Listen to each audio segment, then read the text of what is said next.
Երբ դեռ չէի մտել քաղաքականություն, որպես անհայտ հայրենադարձ Տավուշի դիրքերում պայմանագրային զինվորական ծառայություն էի իրականացնում։ Դրանից մի 2 տարի հետո էլ կամավորագրվեցի 2020 թվականի պատերազմին եւ սկզբից մինչեւ վերջ ծառայեցի Մարտակերտի առաջնագծում։ Իմ ողջ ծառայության ընթացքում, թե խաղաղության, թե պատերազմի ժամանակ, ես իմ հրամանատարների բոլոր հրամանները առանց վարանելու կատարում էի, անկախ նրանից, որ դասակի կամ վաշտի հրամանատարը ինձնից տարիքով փոքր է եղել։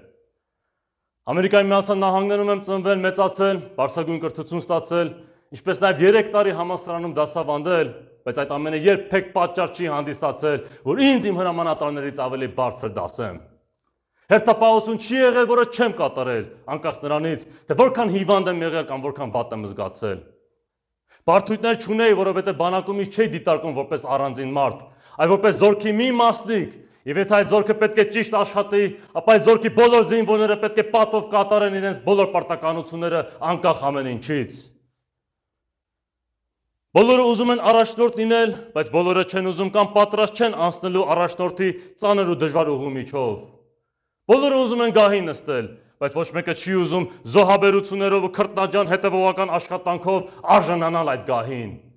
Սակայն միայն այդ ճանապարհով է հնարավոր գահը ծառայեցնել ազգին, հայրենիքին ու պետականությանը։ Հետևաբար,